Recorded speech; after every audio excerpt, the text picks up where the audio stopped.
Well, hello everybody. As I usually tell my son, or tell Phil, as you can see, I am taking to my bed.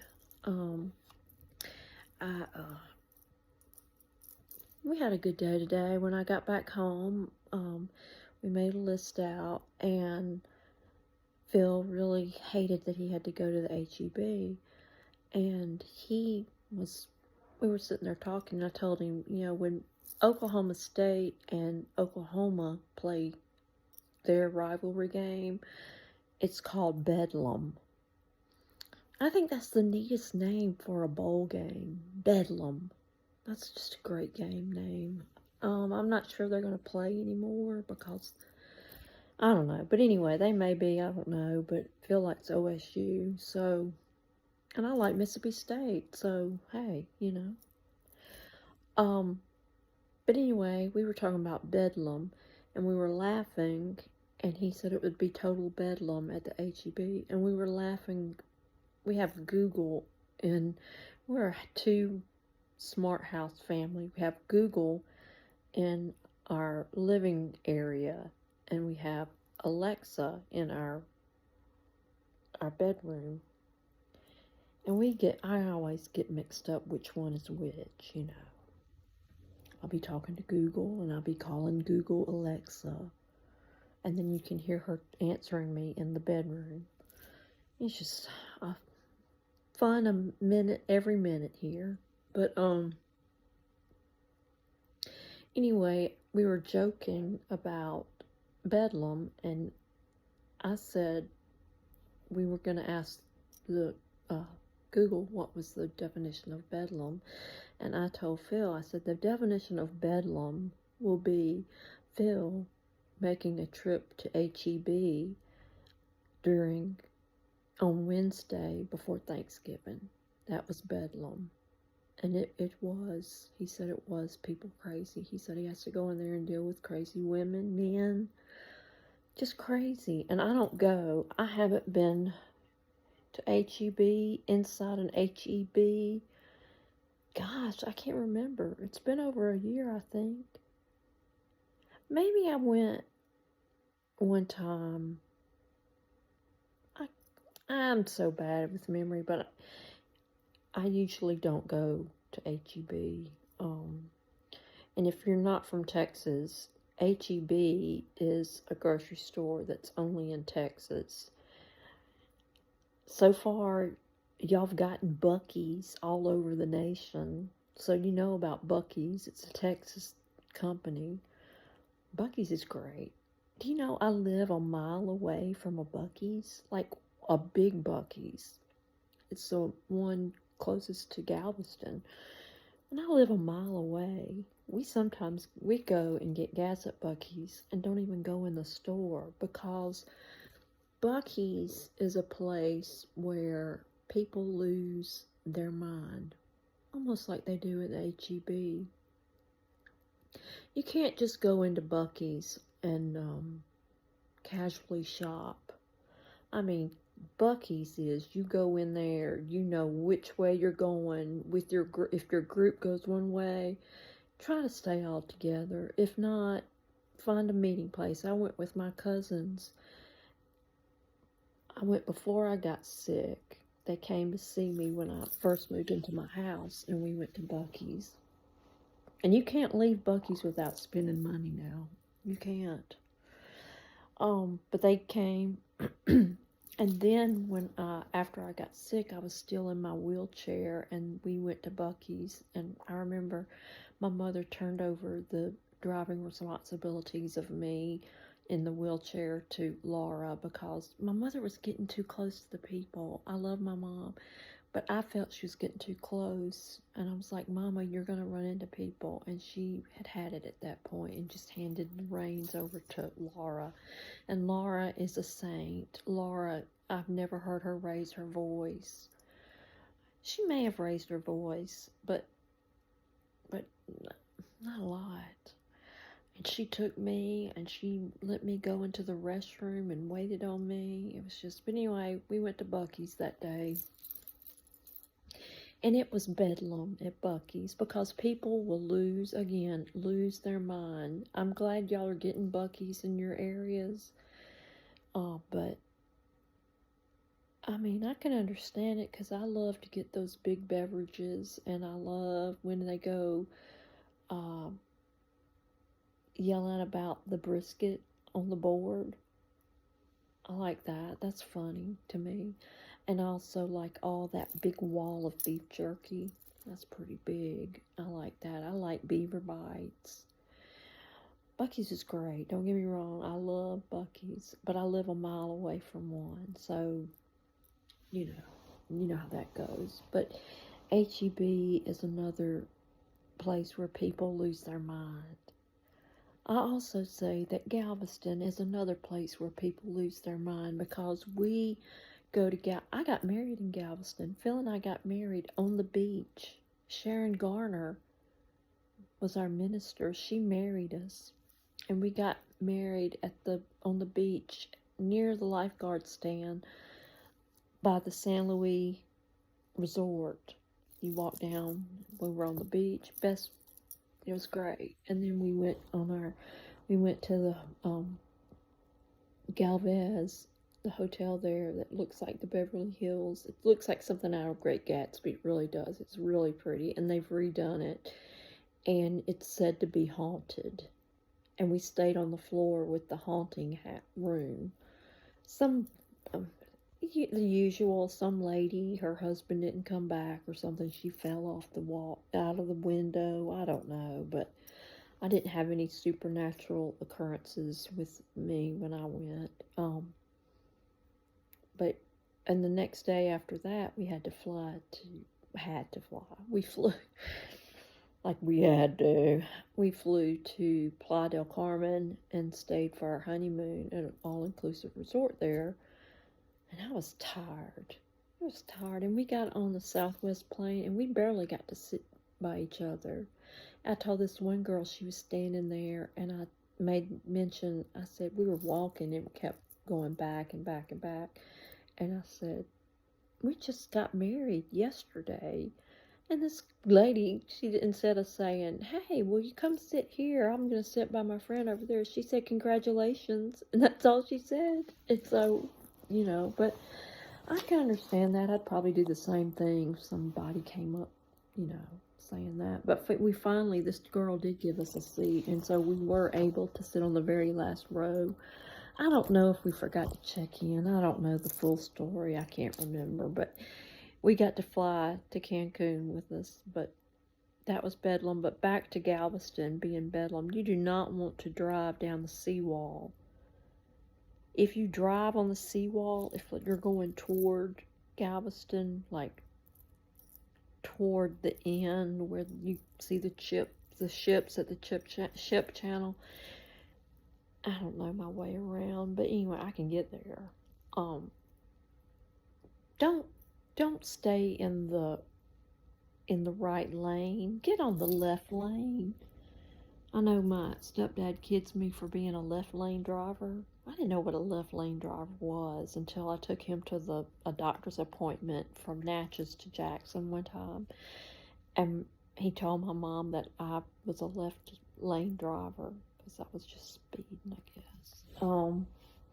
That's okay. I was in his pickup. I can understand he might not like me driving like that, but I got him there, got him home okay, so he didn't complain. And Mark was with us.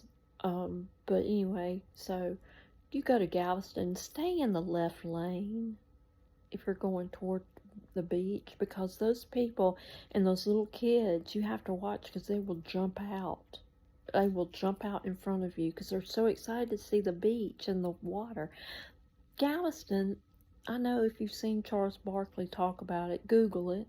Go Google Charles Barkley. He talks about trading somebody or going somewhere after a win or something, and he talks about Galveston. It got to the point where in social media, Beyonce's mother, Tina, had something to say to Charles Barkley about, putting down Galveston, because, but Galveston water rivers flow into it, I guess. But anyway, it gets muddy looking. But right now we haven't had a lot of rain. So the water's nice and calm, and it's, I haven't been in a little while. We might take a drive. No, tomorrow's Thanksgiving. We can't be going tomorrow. But anyway, but Bedlam, that's a good word, Bedlam. Another thing about Bedlam is when you go to MD Anderson at a certain time, when you hit that maybe say 10 o'clock time, that is when those people are sitting there waiting to go back to do their chemotherapy or get infusions like I did today. And it's just crowded, and you see all these people and you think, gosh, there's a lot of sick people. This facility, which is awesome, is a lot of people come here. And, it's surprising too that a lot of those people aren't fortunate enough to live a mile away like I do from a MD Anderson clinic in League City. They travel from all over the world. When I was in the hospital in downtown, in the medical center area, there was a rumor going around that Princess Catherine was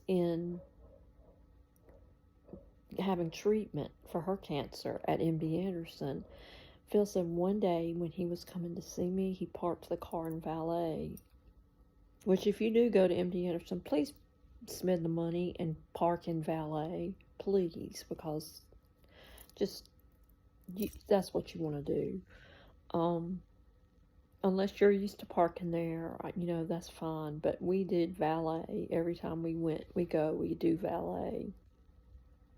And he said one day when he was getting out at valet that he had to stop. The police stopped all the traffic, and these two SUVs that were blacked out, they were, what do you say they were? Range Rovers. Blacked out. They were pulling out, and they weren't letting anyone go near. So the rumor was that was Princess Catherine,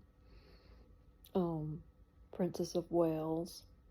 I guess she's Princess of Wales now. But anyway, I'm going to give her respect because I do respect her. I